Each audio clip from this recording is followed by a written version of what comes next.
A really warm welcome, everyone. Welcome to the Community Meditation Center for we always call it our Sacred Sunday Pause. And my name is Bart Van Melick, and I am CMC's guiding teacher.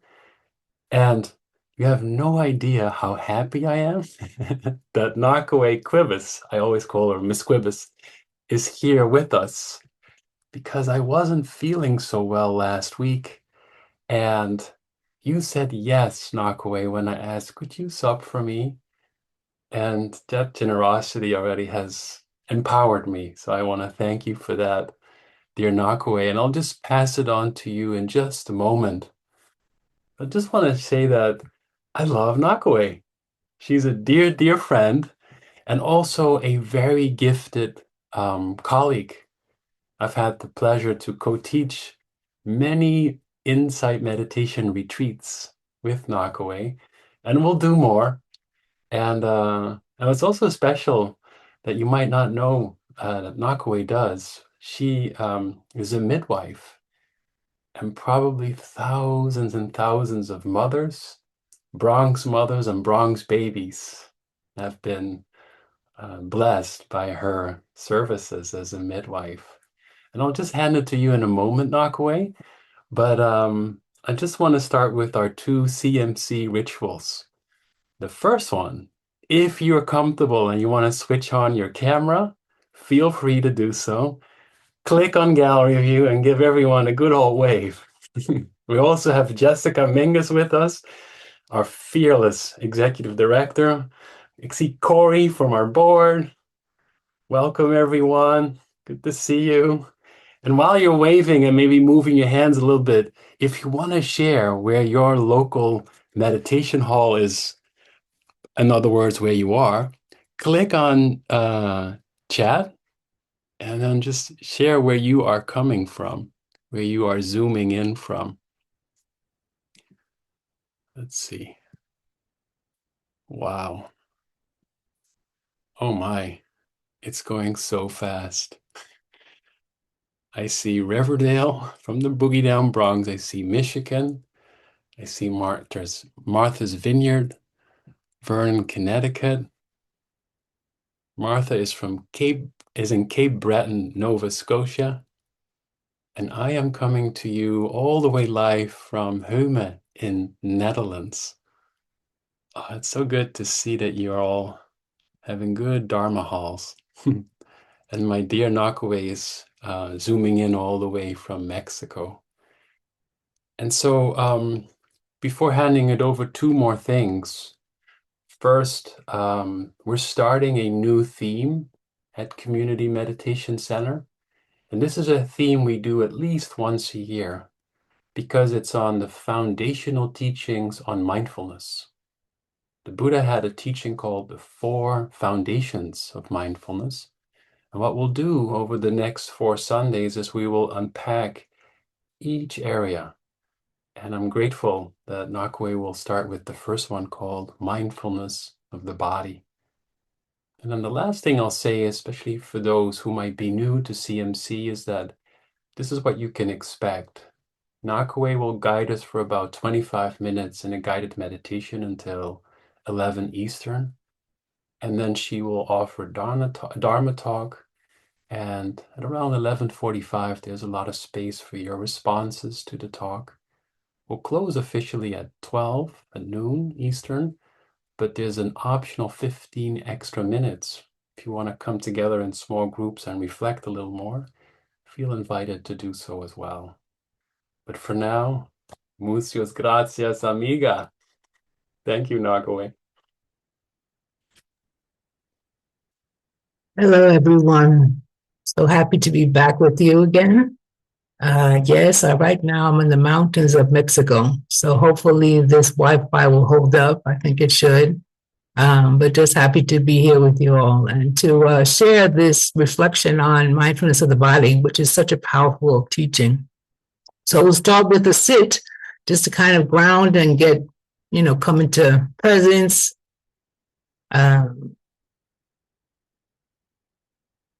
just arrive, right? Arriving in this moment right now. So just finding a comfortable posture, wherever you're sitting or lying or standing, whatever posture it is. And maybe just taking a few deep breaths, making any last minute adjustments to your posture, relaxing your shoulders, whatever needs to loosen up a bit. And coming into presence, arriving in this moment right now.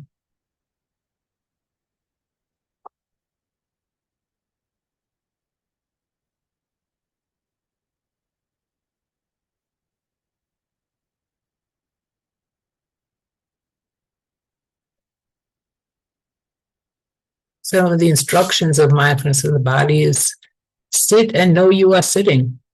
How do you know you're sitting? Feeling into the felt sense of body right now. Feeling maybe your sitting bones, the chair, the cushion on the floor. Feeling a kind of uprightness through the spine. Posture is so important when we meditate. But yet very relaxed, very easeful. Nothing to strive, nothing to get right, just being present with this moment, just as it is.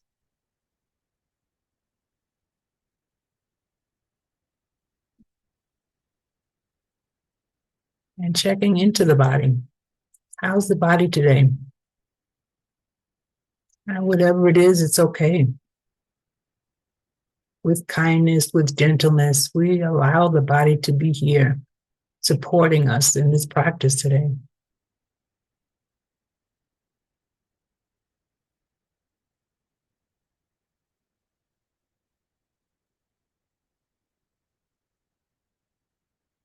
Checking in, relaxing the shoulders a little bit more. Maybe letting the shoulders blade slide down the back a bit, open the chest, relax and open, soften. Relaxing the belly, softening the belly. If there's any tightness or holding, we just allow that relaxing, softening, allowing it to just be relaxed and open.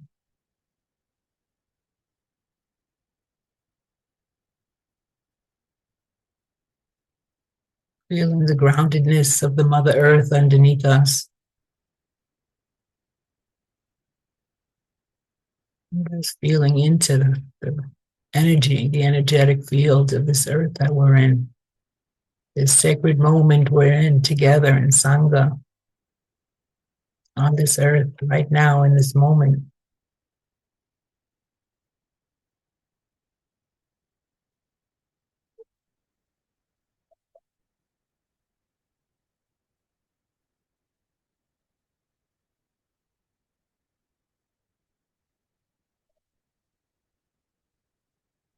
Relaxing around the eyes,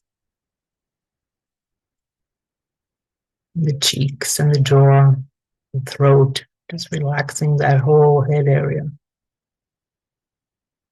As much as you can, softening with kindness, with ease.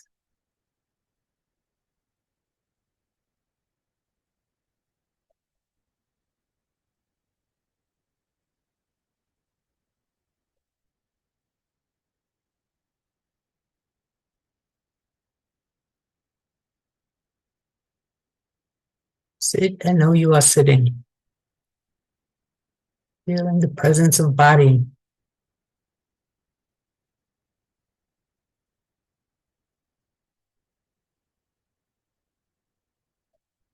Whatever energies are present in the body, whether warmth, coolness.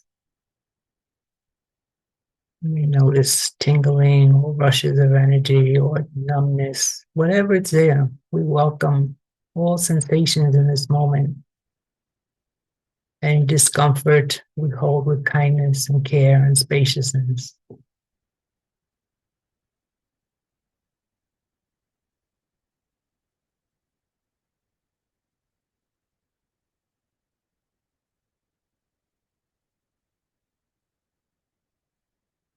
letting go of any thoughts of the past, of the future, letting that go for now. Just being here with body, perhaps opening to the breath, flowing through the body.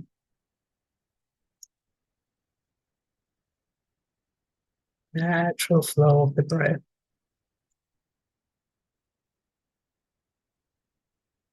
Wherever you feel it in the body is okay.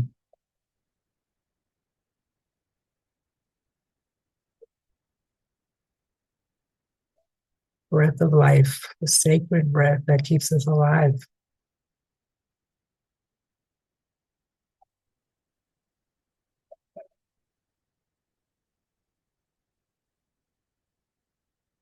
We sense a gratitude for this moment, just as it is, with this breath, with this body, with this Sangha, this community together here, giving thanks.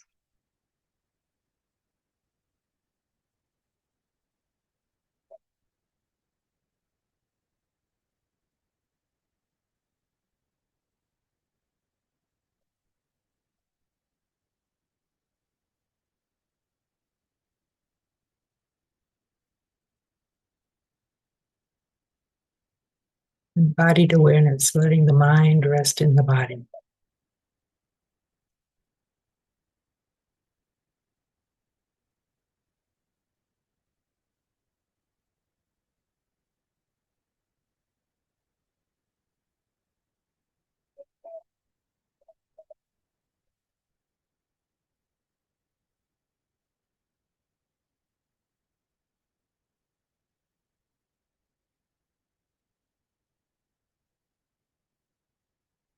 And in this embodied awareness, just opening to sounds, the sound of my voice, any sounds around you, rising and passing away.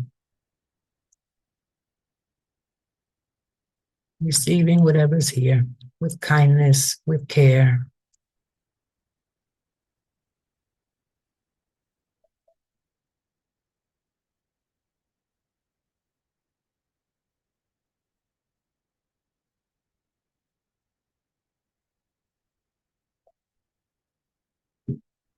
Just relaxing, receiving, allowing.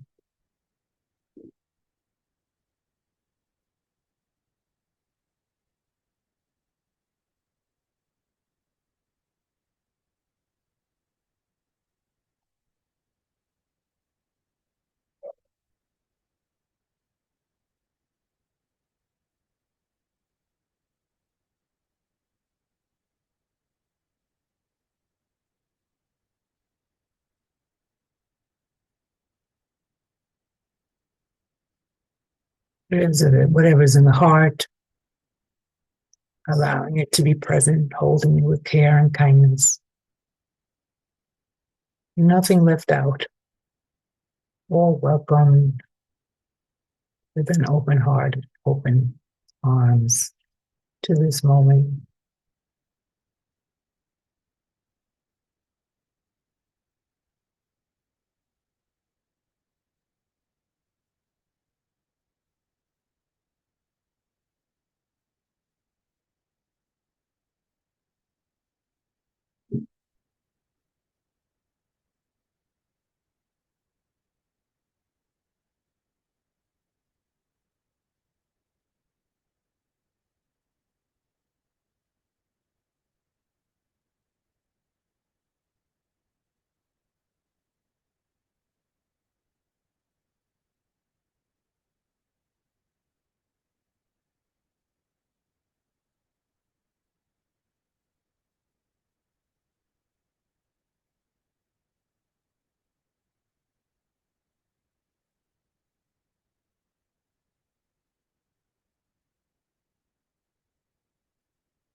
And if the mind wanders, just gently coming home to this awareness in this body, this breath,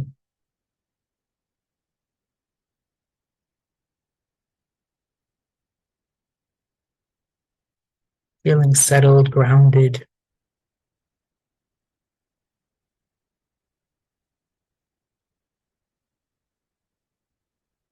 just as it is right now, right here.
And the last minutes of the sit, maybe connecting with the heart energy, heart center, seeing what's there with kindness, with care.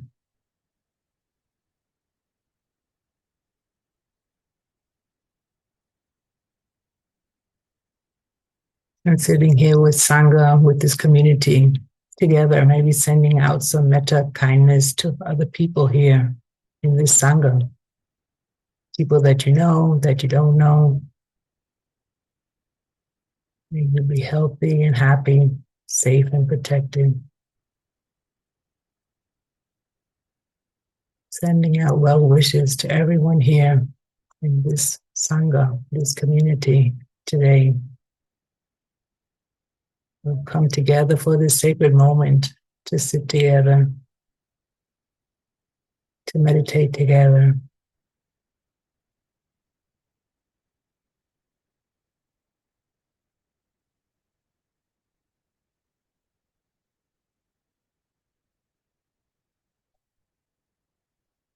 Maybe you be safe and protected from all harm.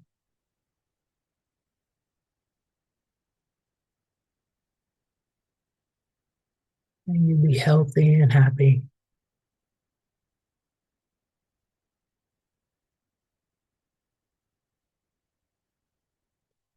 Whatever phrases you'd like to use, just sending well wishes to everyone here.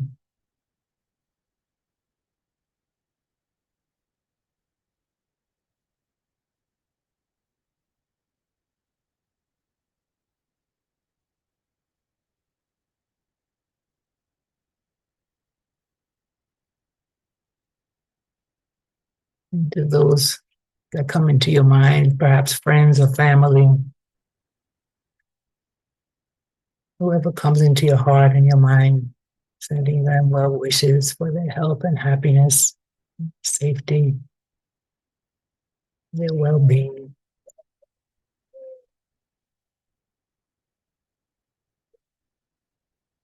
Neighbors, friends, co workers, whoever comes to your mind.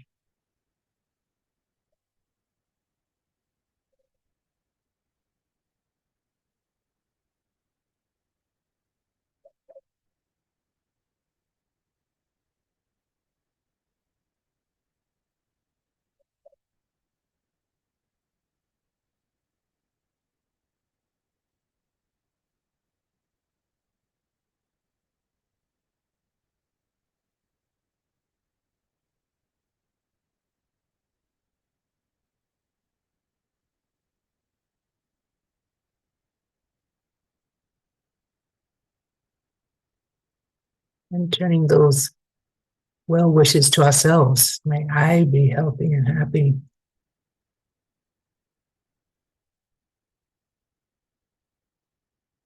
May I be safe and protected from all harm.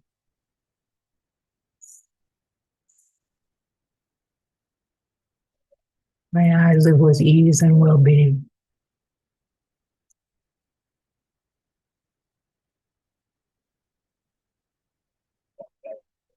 Breathing in that goodness into every cell of your body. Feeding you with care and kindness.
May the merits of our practice together be for the happiness, safety, and well being of all beings, seen and unseen, born and unborn, in all realms of existence.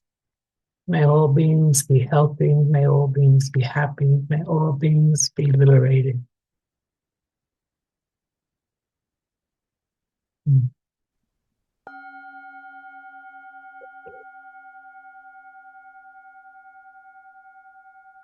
Thank you.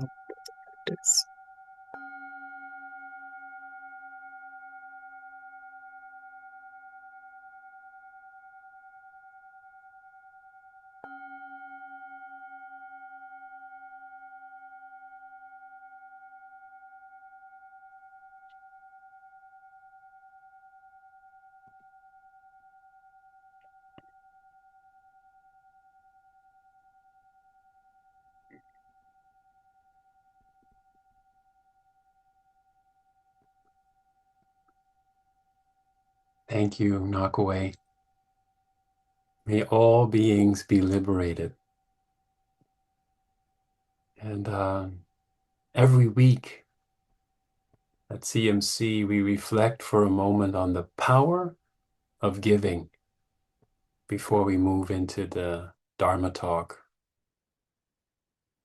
And I was just thinking that CMC is completely empowered by generosity. Jessica is completely empowered. Me, I'm completely empowered. And today also Nakawe is completely empowered by your presence and your generosity.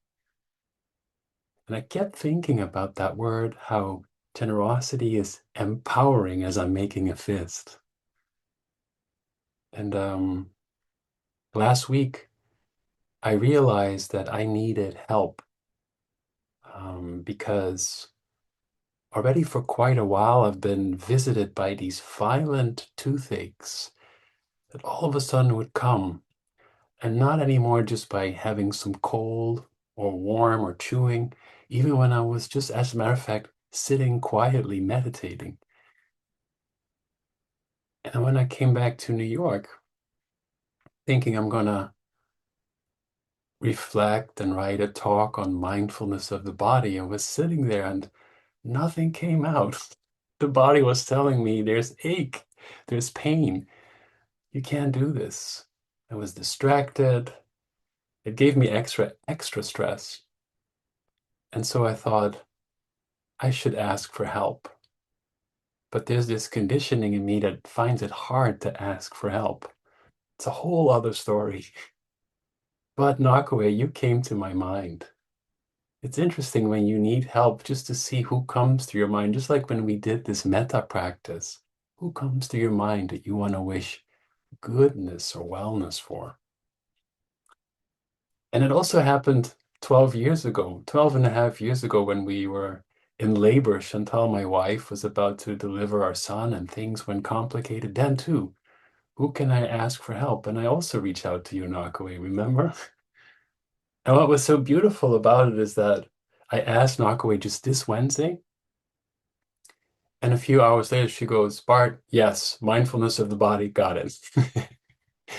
And it was just, oh, and I could feel how my body relaxed a little just by your generosity, Nakawe, because I know that a lot of meditation teachers are always fully booked, and I'm so grateful that in the midst of your busy schedule, you said yes. And so I realized that generosity or Dāna is empowering. You gave me the power, Nakawe, to be more with the discomfort of the tooth, allowing the antibiotics to kick in, and preparing myself tomorrow mentally for a huge dental operation or procedure, I should say. I shouldn't make it too dramatic. But it made me think that Dāna is empowering, both when we're able to share, and I also will send in the chat ways where you can support us, and that you can be of help and support for another or community. But it's also empowering in the receiving of support, the receiving of friendship, of help. And so I really hope that you feel that empowerment within this community, both in your giving and in your sharing. And again, thank you, dear Nakawe, for being willing to help me out and teach us.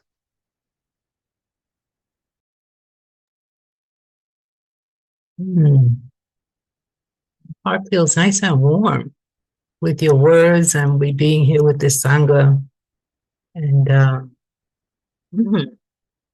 yeah, mindfulness of the body. I feel a warm. So thank you for inviting me and to be here again with this beautiful Sangha. And this particular Dharma sharing is very dear to me because mindfulness of the body, I would say in my own practice, transformed my life and my practice. That's how, for me, how important this teaching is. You know, it was when I finally it really sank into my being and my heart. It was like a totally transformation with my sits, with retreats, with my life, because it was just like a profound knowing. It's one thing to know the words of something, and then it's another thing to feel the experience of it in your being, in your heart, in your body. Two different things. So this particular Dharma sharing that I'm going to share about this mindfulness of the body does mean so much to me. I want to share that with you. You know, this beautiful teaching that the Buddha gave us, these 4 foundations of mindfulness, which are so powerful. When I think about, how he laid it out, and it's just, the way his mind worked, it was just right on target. Right on target. He went right to the essence of the human heart and mind. And it just, I just feel so grateful to have these teachings. It's really amazing. But anyway, in this moment, can we be mindful of me speaking? Well, I'm going to invite you right in this moment. Let's see if we could do this whole session with mindfulness of the body, right? So can you feel the body right now? Sit back, and this is totally about relaxing. There's nothing to stress about. There's nothing to get right about. Relax. Feel yourself sitting or lying, whatever posture you're in right now. Feel it. Feel the felt sense. Right? It's not about any mental conceptual concept of sitting. No, it's feeling my sitting bones, feeling the hardness of the chair or the floor, maybe what my hands are doing or how my back is, just feeling into this body right here in this moment. And the invitation is to try to continue, even while I'm speaking and you're listening, can you stay embodied? Right? Can we stay embodied with this whole time that we're going to be together? Okay, it's a practice. We could play with this. Don't take it too seriously. There's nothing to, and no tests are going to be given. It's a play, and it may come and go. Your awareness of body may come and go. But just for now, relax. Just know you're sitting, right? It's as simple as feeling your feet on the floor or your butt on the chair, feeling those sensations. And we're present. And as we are embodied in this moment with our awareness in our body, we can hear, right? You can hear my words and stay embodied. So the invitation with this session is to really, keep that body awareness going while you're listening to my words, okay? And even whatever thoughts may come through your mind, you still could stay embodied. That's the beauty of this practice, is that we can stay embodied with whatever's happening in our lives in the moment. So whether we're listening, we stay embodied. Any thoughts are moving through the mind, we could stay embodied. We still have this sense of there is a body. And it's not a sense of critique of the body. I don't like my body, this body, it's no good, whatever. It's not about that. It's just being present with the miracle of this moment, a moment of aliveness, right? This is the gift we have right now, is this body, this breath right now. So let's just play with that for this session. If we could stay embodied the whole time that we're together. and we'll continue on with this beautiful exploration of mindfulness of the body. So he gave us this kind of framework, how we cultivate mindfulness, right? This particular sutta has to deal with instructions on cultivation of mindfulness. So this is how powerful this sutta is, because he's giving us direct instructions on mindfulness. And the first foundation, the body, is kind of foundational. It's like the foundation of our practice. I look at it as a foundational practice, or abode, or realm, because there's 4 different realms, right? Let me just go through the 4. So the first one is body. The second one is feeling tone, Vedana. The third one is chitta, which is heart mind. And the fourth one is Dharma. So these different fields of experience, we can bring our mindfulness to these different fields of experience, right? So today we're just going to explore bringing mindfulness into the first foundation, which is the body. And for me, it's really, I think, overall, I feel that he started with the body because it's a foundation. It gives you a firm grounding in the present moment, right? Because when we're aware of our bodies, we're not proliferating in thoughts and emotions and concepts. We're aware of our body, and it brings us right into presence, right into this moment. And that's the beauty of this foundation. It can bring us anytime we can remember to come back to this body. It takes us out of the proliferating mind, the conceptual realm, and we're in the body, right? So when we're aware, when we're feeling the sensations of sitting right now, our awareness is down in the body, right? So this is the beauty of this particular foundation of grounding, of keeping us present, keeping us centered. It has the ability to keep us centered. In my own practice, I have found it extremely so. When I come into my body, it centers me immediately. If I'm going through some kind of emotional turmoil or some kind of conflicts in my mind, I come back to the body. And we'll talk about pain, but Bart had brought up with the pain, which is a completely different thing with the body, which makes it challenging. But again, there's different ways of holding the body. So we'll talk about that.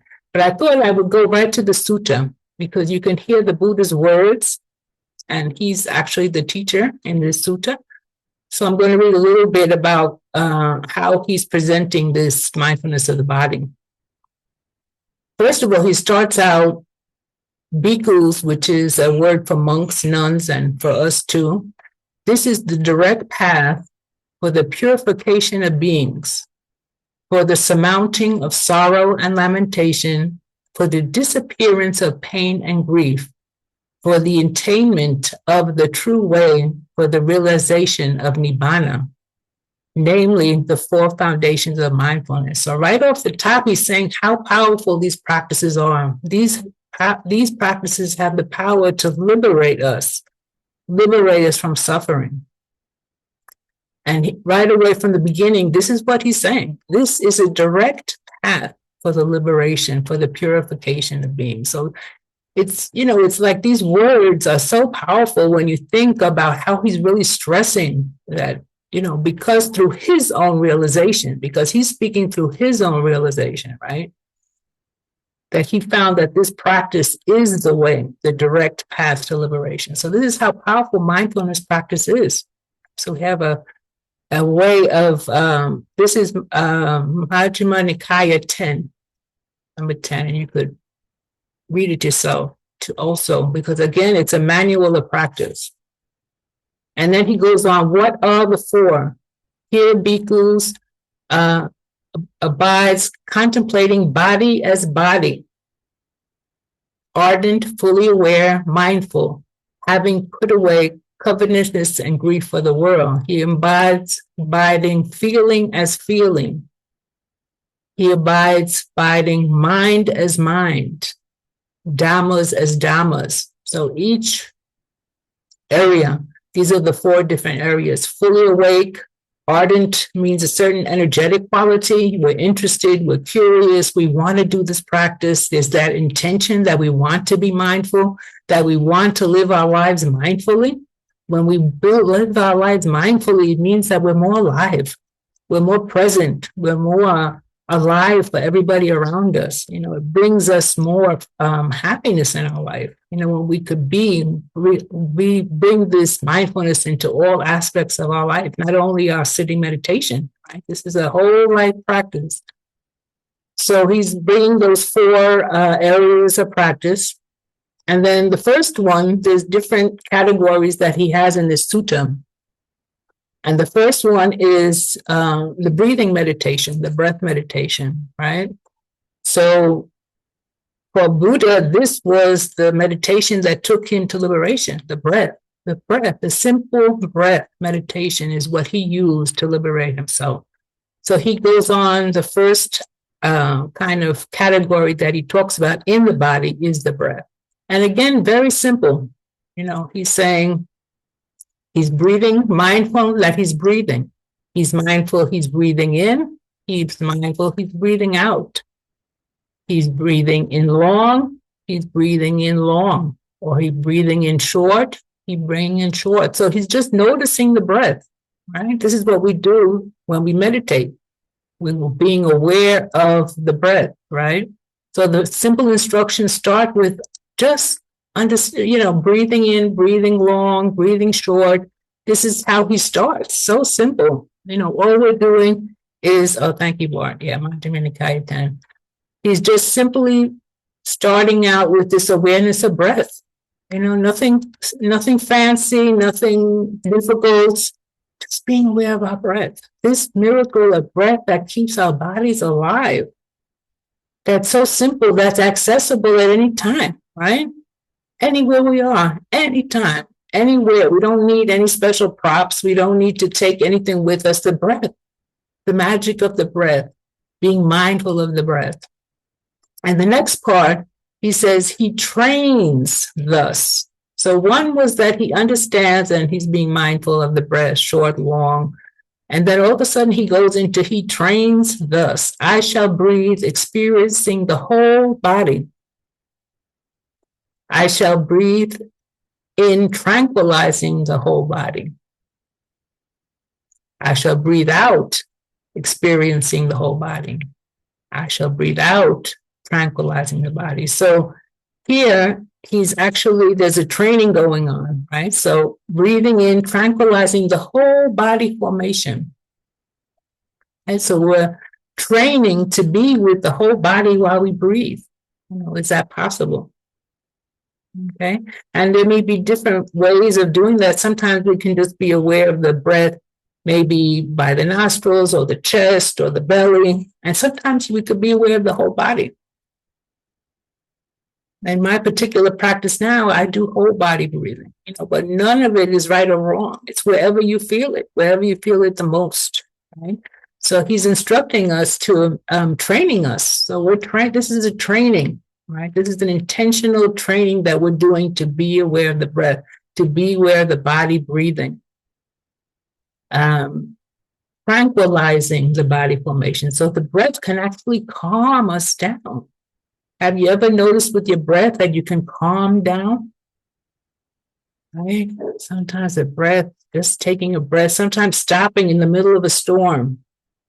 And sometimes we're in the middle of a storm, if we can stop, take a breath, ground in the body, all of a sudden we're back, we're grounded, we're settled. And this is the power of this practice. So training, meaning that we need to repeat it over and over, and that's what we do with meditation, right? So he's talking about here training with the breath.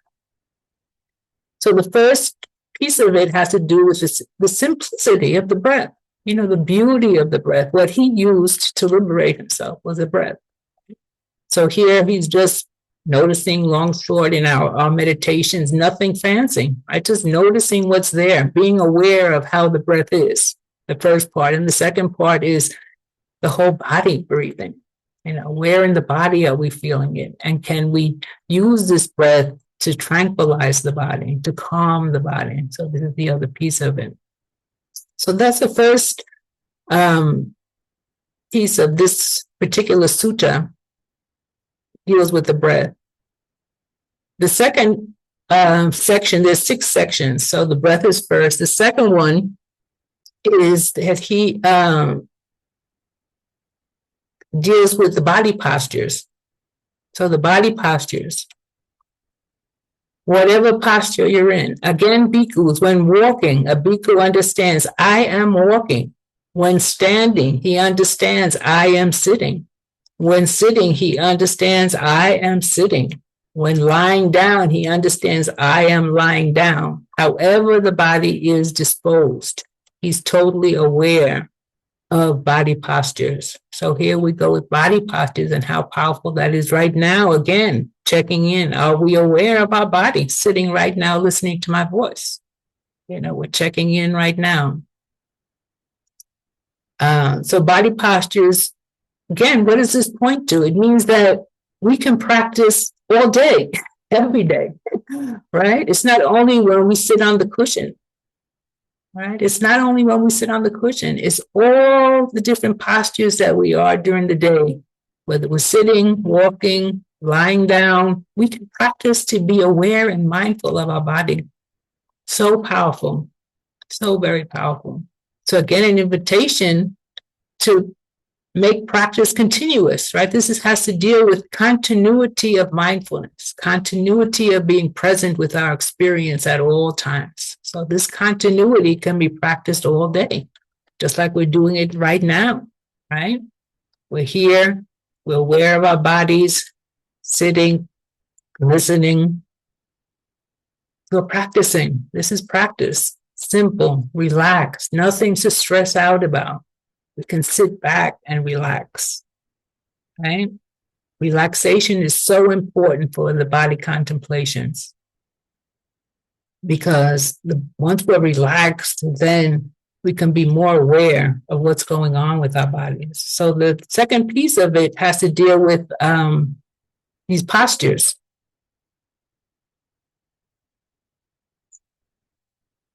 Then bhikkhus, he's full aware, again, in full awareness when he's going forward and when he's returning. When he's looking ahead and looking away.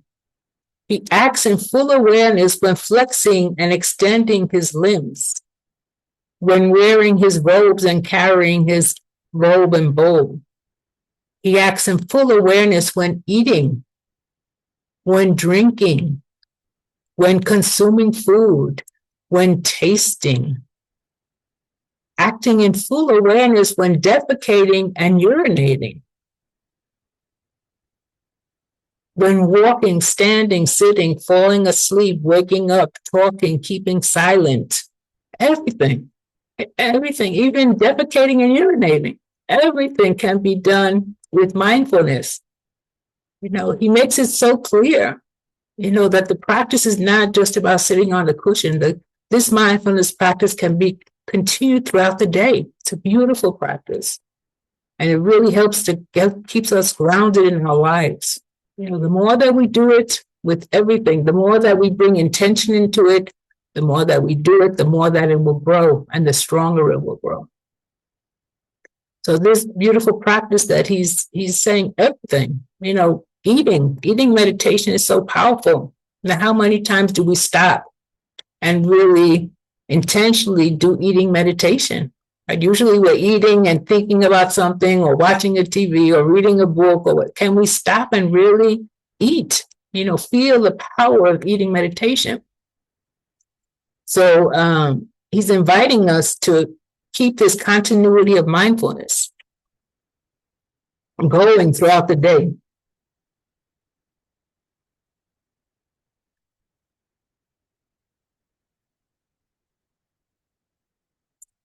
Then the next piece of the next section in this sutta, he goes through the anatomy, the different body parts.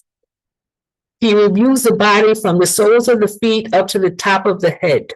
In this body, there are head hairs, body hairs, nails, teeth, skin, flesh, sinews, bones, bone marrow, kidney, heart, liver, diaphragm, spleen, lungs, intestines, mesentery, contents of the stomach, feces, bile, phlegm, pus, blood, sweat, fat, tears, grease, spittle, snot, oil from the joints, and urine.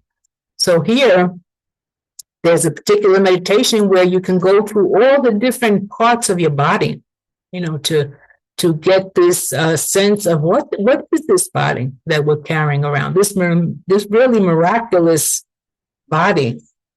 For me, it's a really miracle that we're living and breathing and living in this moment. What is it? And here he's breaking him down into what is it composed of, right? And a lot of this has to do with us so that we don't take the body so personally. This is body as body. Everyone has everybody has a heart, otherwise you would not be alive. Everybody has lungs. Everybody has feces. Everybody has intestines. So he's just breaking down the body so that we could see what is this body that we take so personally, right? That we take so much as I, me, and mine. He starts to break down the solidification of body, what is really this body consists of. And here in this particular piece, he's going through all the different organs, right? The fluids, everything that's in the body. You can do a meditation and go through these different, to contemplate what is this really body made of, And he covers everything in there. So that's another piece of kind of, letting go of our attachment to body, right? Because a lot of it is that we're so attached to this as me, my, and I, we suffer a lot, right? But if we start to break down what this body is really about, we have a deeper understanding of what's going on and that we're all the same in this. That's the other thing about it. And then the next piece is that he breaks the body up into elements. And this, especially in the time of the Buddha, they reflected a lot about the elements. And also in certain medicines, like in Chinese medicine, Ayurvedic medicine, they use the elements as body, that we're made up of these elements, right? So the 4 elements are earth element, water element, fire element, and air elements. Those are the 4 elements. And then again, contemplating the body through these elements, right? So the earth element may be the heaviness that we feel, the bones. You can feel that being the earth element. The water element could be the urine and the saliva, and that's the water element. The fire could be the temperature, how we feel heat in the body, and the air element being the breath. So again, he's breaking it down, breaking the body down to see what is really this body about. And if we look at it through the elements, we understand that we're one with nature. There's nothing, no division, that what we have here is just made out of nature, and that one day this body will have to go back into nature. When it decomposes, it goes back, the elements go back, right? So that understanding of the elements, so he's breaking it down by the elements. And this, again, is a meditation that we could do. In this body are the earth element, the water element, the fire element, and the air element. So again, we're just breaking it down and understanding, getting a deeper way and different ways of looking, right? So one way of looking at the body was through the organs and the fluids, what's inside. And then this other way of looking at the body is through the elements, that we're composed of these different elements. So these are different ways of breaking up the body and to understand the body in a different way, in a deeper way, with deeper insight. And then the last reflection that he gives is on the charnel ground. I'm saying that right, charnel ground, the cemetery, or in his time, where the corpse was thrown. Sometimes if they didn't cremate the body, they would have a certain section of land that the body was placed, and it would decompose. So he used to send his monks to the charnel ground to see a decomposing body. So again, why? Why would he do this? Again, is to show us that this body is impermanent, right? So there's another, beside non-attachment to the body, we have the law of impermanence, that this body is impermanent, that it will die. All of us are going to go through the process of death. So he would have the monks, the nuns go to these carnal grounds and watch the decomposing of the body, the stages of decomposing. And again, to let go of this attachment that we have to the body, right? And it's very powerful to think of that, in ways of how we detach from this body as me, my, and I.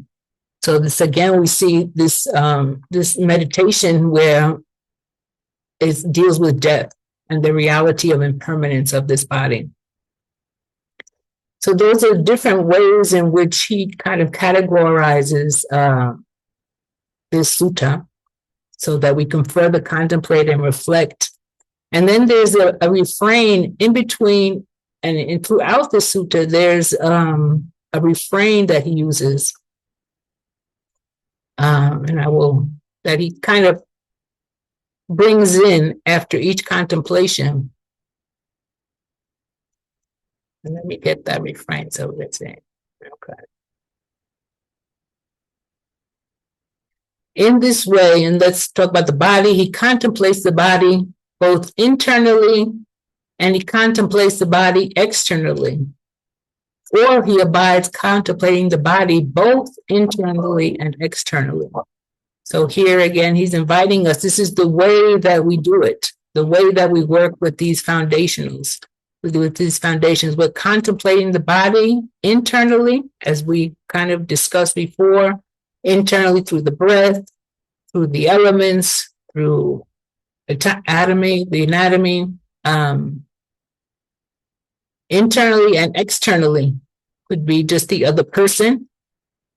Some interpretations of externally have to do with being able to see the breath in another person or another body, and that we're, this is this contemplation deals with our internal experience and also external experience.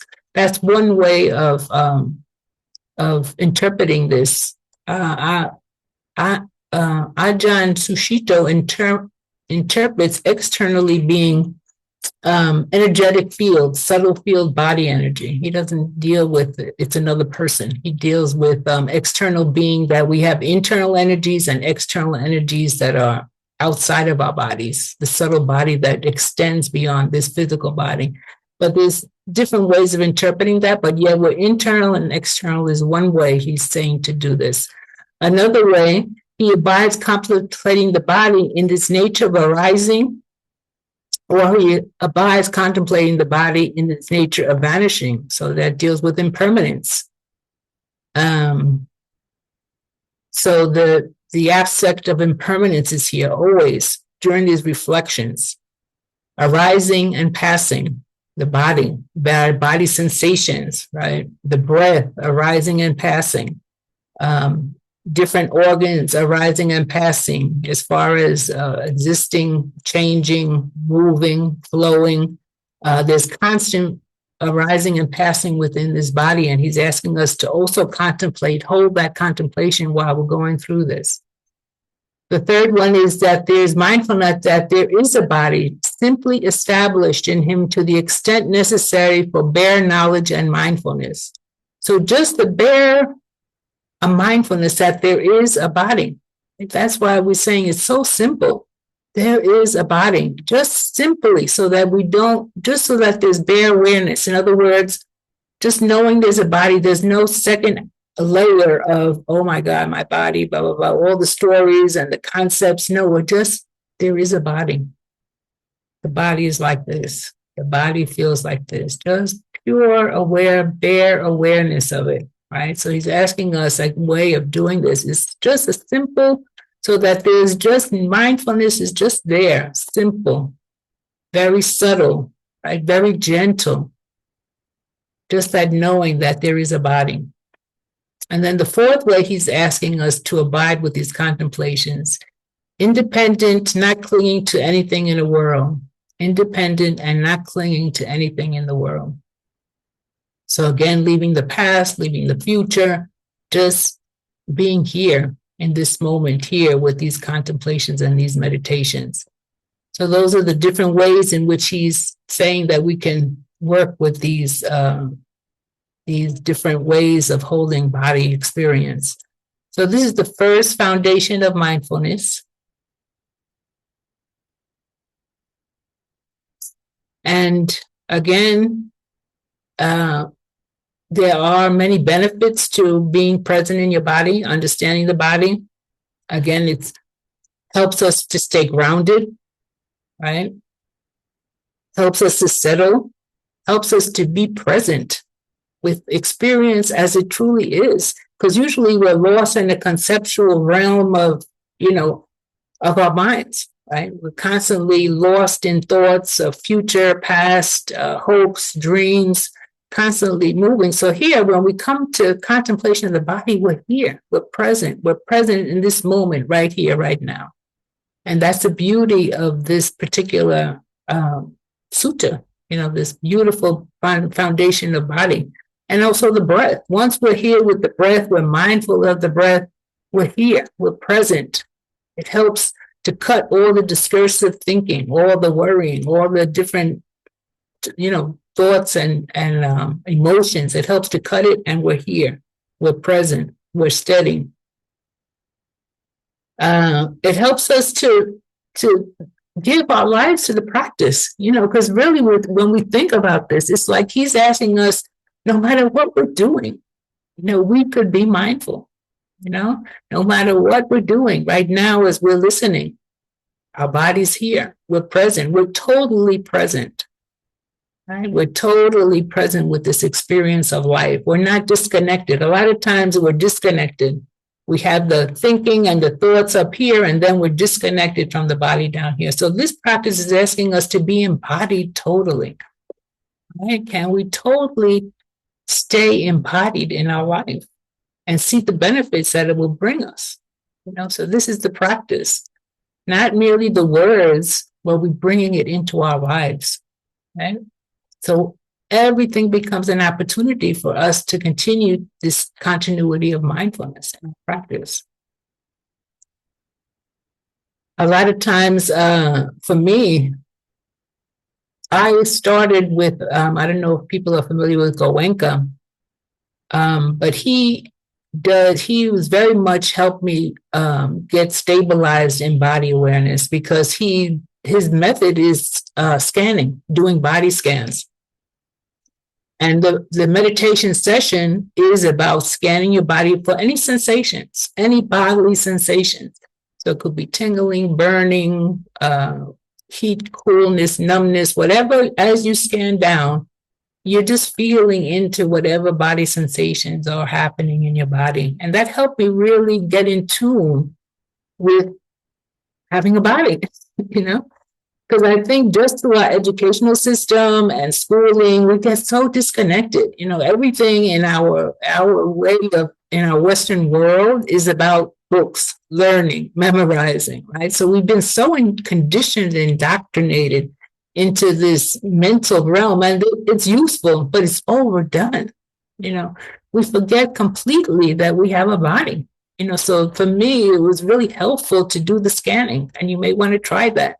Do the scanning and meditation sessions during, some of your sessions, because it really helps you to get in touch with everything that's happening in the body, the different sensations. And part of his teaching was that we see the impermanence, right? The rising and passing of body sensations. We start to see it's not personal, that this body is here because of conditions.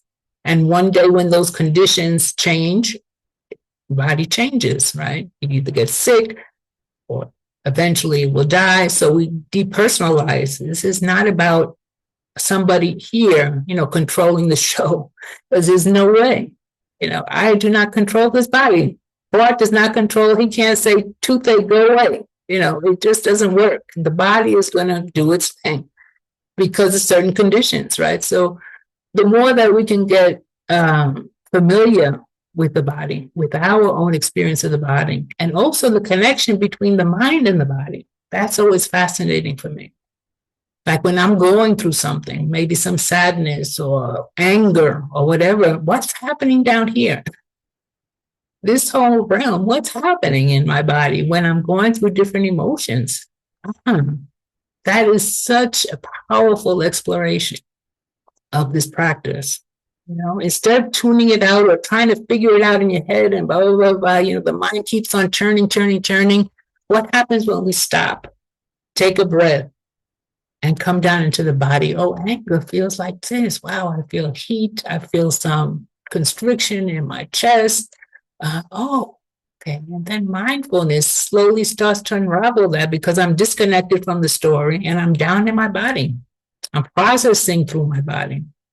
And so this is the power of this particular foundation of mindfulness, the body, because you start to see the connection between the mind and the body, which is so powerful because it's connected. It's not separate.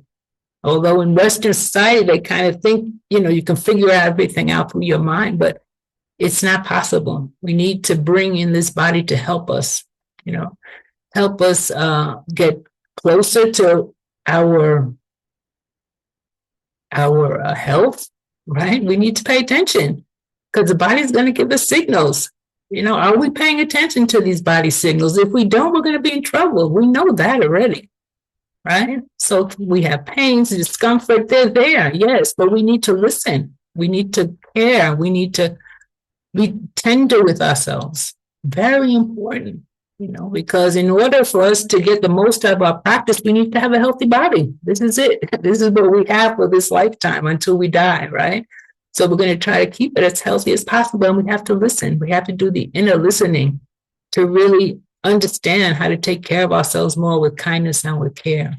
So this is the beauty of this practice is getting to more intimate with this experience of living in a complete way, right? Complete way, body, mind, and heart.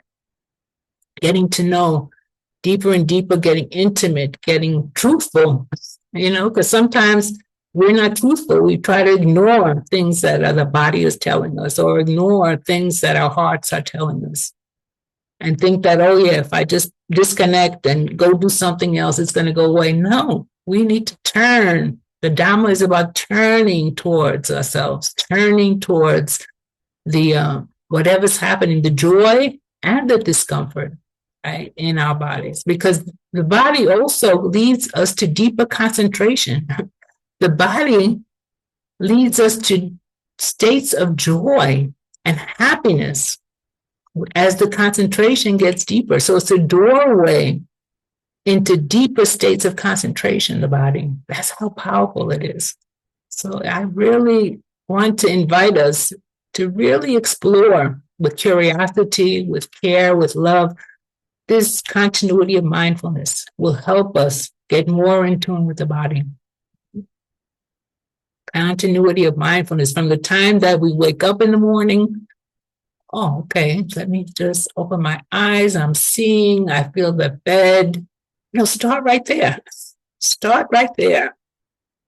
Feeling yourself getting up in the morning, okay? Feeling if there's some agitation, oh my God, I gotta get up, there's some rushing, there's some greed, or there's some aversion, I don't want to get up. You're noticing it all, right? Because mindfulness is noticing everything without judgment, right? Without judgment. We're just noticing, we're growing, we're learning, and we can do this from the time we wake up, especially since we are householders, we're not living in monasteries. We have so many things sometimes in our lives, don't we? We could get very busy.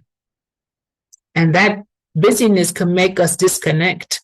So we need to slow down and notice, notice, be mindful of our bodies, be mindful of what's happening in our hearts and our minds as we go throughout the day. So all, as the Buddha said, all opportunities from eating, from walking from your bedroom to the bathroom, to speaking to your children, to speaking to your neighbor, everything is included in mindfulness of the body. We can do that. We can be present with our body and do everything. So it's a practice, right? Because we're used to being up here all the time. And all of a sudden, when we come down, we can live life more grounded with whatever's happening. with whatever's happening, we can be more settled and more grounded, and that will bring us more ease and more happiness. So I leave these words for your contemplation. I believe my timing is okay. Yes, and I just really, I mean, for me, like I said, it has transformed my life. So I really encourage us to continue with this, continuity of mindfulness. So thank you so much for listening. And and how are you? How's your body? Are you listening okay? Are you relaxed? That's all it is. Sit back, relax. I like that question, Nakawe. What's that? How is your body right now? That's right. That's right. Tune in. Tune in. Inwards. Right? We're always out. Tune in. How is your body right now? And you could do that during the day. Right? You can just stop once in a while from whatever you're doing, even if you're sitting at a computer. Right? You can say, wow, let me stop for a moment. Take a breath. How's my body? Are my shoulders all crunched up? Is my back hurting? Am I thirsty? You're totally disconnected when you get so involved outside with something, right? So even during the day, whatever you're doing, whatever you're getting involved in, stop once in a while. Check your body out. Check your breath out. See what the body needs. Does it need to go for a walk? Does it need to disconnect from too much, media news or whatever? Just it's time to disconnect. Nakawe, go take a walk. Your body will tell you. Your body, if you listen, there's a lot of wisdom in the body. If you want to listen, if you could disconnect and listen, it will tell you what you need to do. So play, experiment. That's what Dharma is about. There's no hard rules. It's just how do we make our lives fuller and richer by this practice. So thank you, Bart. You too, Nakawe. I can just feel how my body right now is grounded. We can all do that just for a moment to pause. And I love saying to myself, coming home to the body. It's like a homecoming. And then maybe also check if there's anything that you might want to share with the community through the chat. What's your experience when you are mindful of the body? Or you might have a question. Just pause for a moment. Again, as Nakawe was saying, tuning into the wisdom, this innate wisdom of the body. It knows.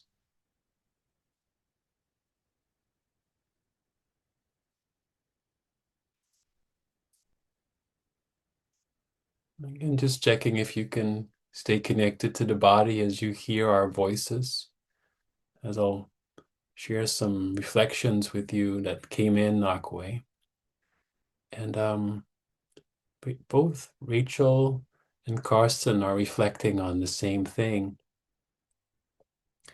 Rachel is writing that I am missing the step between awareness of the body, which seems to me like engagement with the body, and then the contemplation of the body breaking down and returning to the earth, which seems like a disengagement with the body.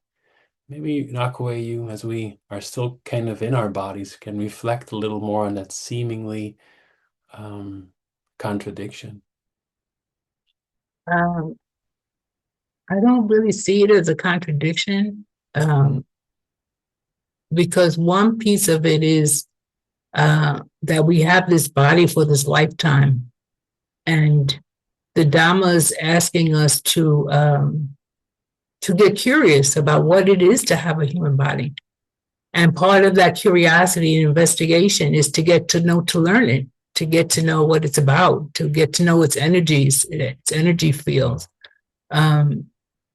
And that it has, like everything, the body is part of nature. It arises and passes away. So that's just nature. Body is nature. Body is just nature. Body is nature arising and passing away. So this reflection is to get to know what this body is all about. Not to read it in a book and to memorize it, but to in our experience. What is it? And to see the arising and passing, even in the breath, it's not, there's death right there, you know. So the reality of impermanence is embedded in everything on this sense realm. Everything is embedded with impermanence, and body is just another manifestation of impermanence. I don't know if I'm answering that question. I think I hear you, Nakawe, and what's coming also to mind for me is just noticing what's it like in your body when you are confronted, let's say, with a dead bird on the street. I was Mm-hmm. just seeing a lot of dead birds in New York the other day as they're coming out of their nests and, kitty cats and what have you, gravity. And just to see the jolt in my body as I'm seeing a dead body of another species.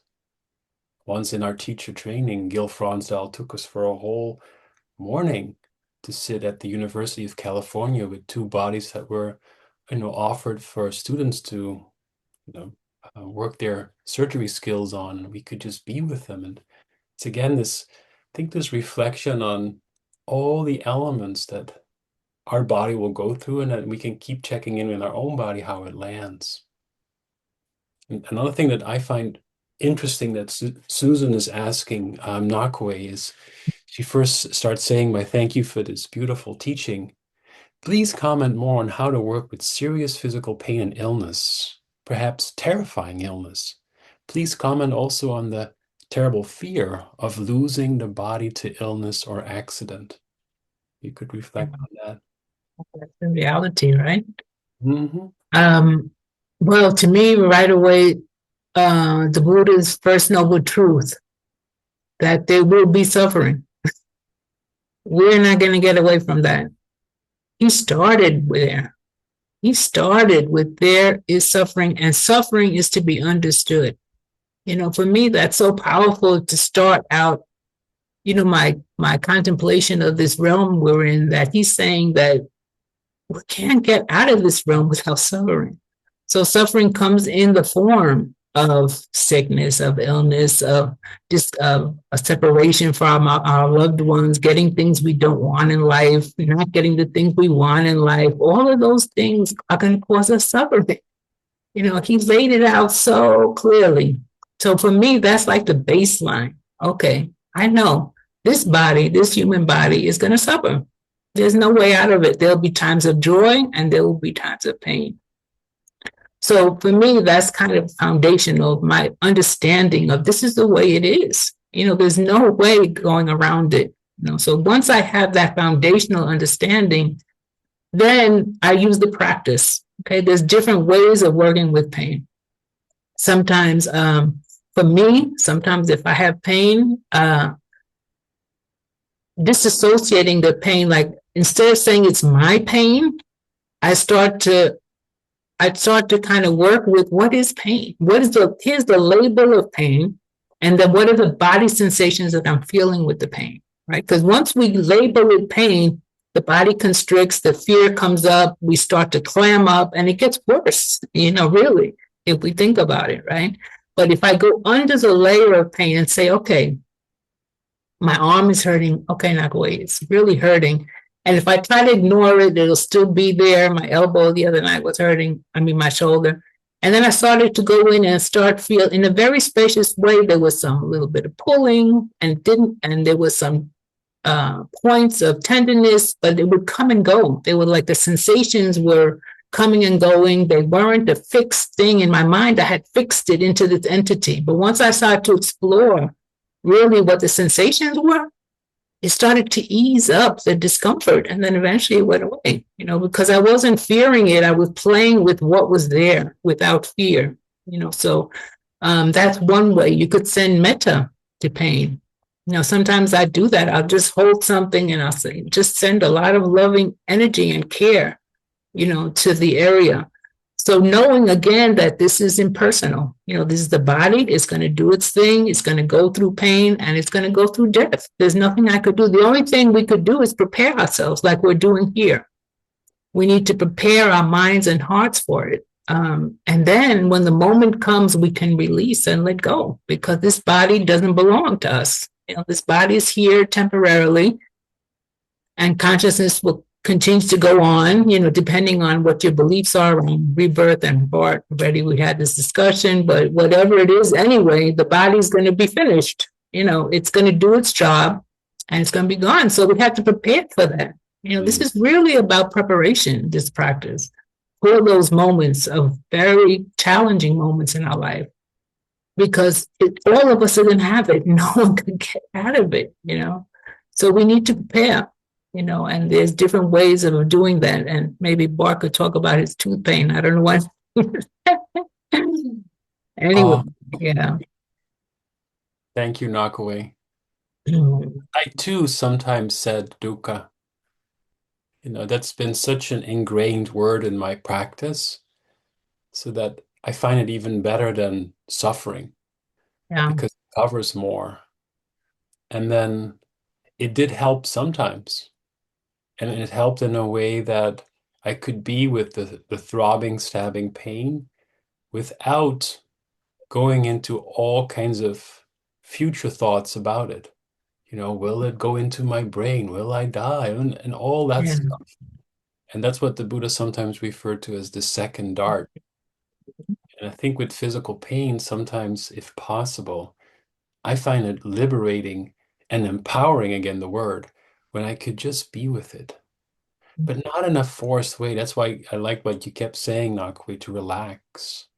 With the support of Dharma, there is dukkha. There's no way around it. And that I do find that like a training for knowing that other things will happen in my life that will be painful.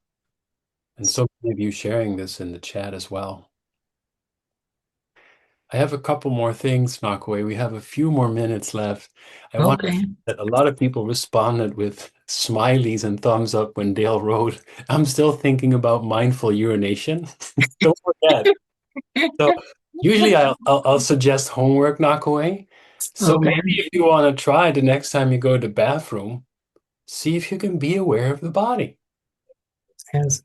And likewise, when the next meal you take or the next sip of water or whatever you drink, pause and feel what it's like in the body.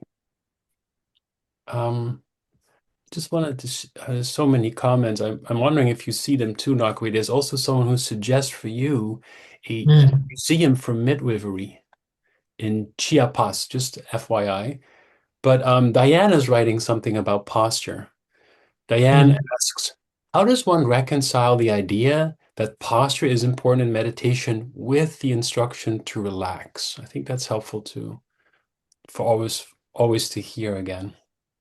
Yes, posture is it's foundational for meditation. It's really foundational because the posture and the mind work together.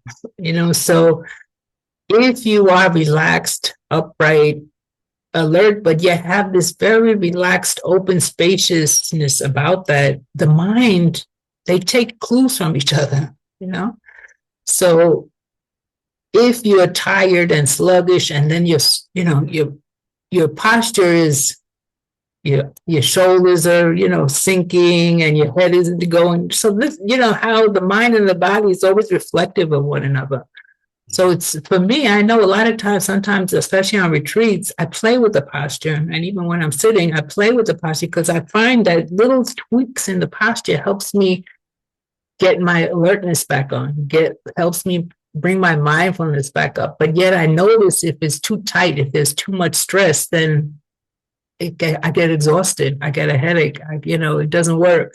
So the combination is really playing with your own practice to explore those two areas together, because I can't do it for you, right? You have to go inside your body and kind of play with that. What is the posture to my meditation? How does it feel when I relax my shoulder a little bit, or maybe my jaw or my throat?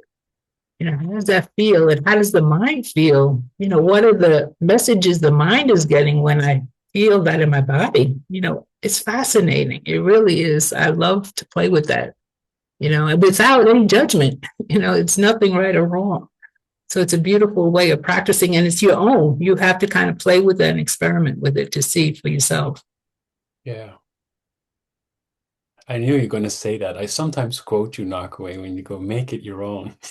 That's right. Make it Make your it own. Hmm. just speaking of already kind of making it your own, I just wanted to end with what Anna just wrote in the chat as you were, answering that question. She said, I think of the way I hold an infant, aware but relaxed, not rigid. Aware but relaxed, not rigid. What if we were to hold mindfulness of the body, just like we hold an infant? And I'm just so aware of the time right now. I just loved for you to ask you more questions, Nakabe, but it is noon Eastern, and I want to start by thanking everyone for their mindful presence and all the things that were shared in the chat. They were just so beautiful. And some of the people also said, I find it difficult to be mindful of the body. It felt much better when I was young and energetic, as Naomi was saying. And I also saw that um, Eileen wrote, the older I get, the less I want to concentrate on body aches and pains. This is only the first foundation. We'll continue also with the other three foundation, where the Buddha is also asking us to be mindful of other aspects of experience, as Nakaway was saying. And Hmm. so we hope that you can continue with us. And next week, Vera Rantrago will explore that second um, foundation or area of mindfulness, which will be around how things feel. And so I hope you'll join us then. And before closing, and for those of you who want to stay, you can stay on for 15 more minutes to practice in small groups and share your reflections. I want to thank you, Nakawe. And I so appreciated that you stepped in such a beautiful way and in such a short time. Muchas gracias. Gracias. Todo el mundo. Muchas gracias. And then if you want to just close us off with sharing of the merit, and then I'll ring my digital meditation bell. Okay.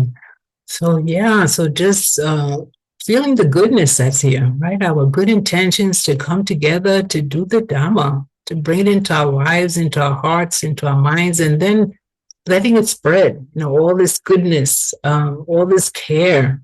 We're coming together here today. May all these merits that we've accumulated today, may the beauty and the power of them, may they help us in our lives, and may they continue to spread outwards to all beings everywhere. May all beings be healthy and happy. May all beings be safe and protected from all harm. May all beings be liberated from the causes of suffering. Thank you so much for being here. I really enjoyed spending time with you today. Gracias. El corazón.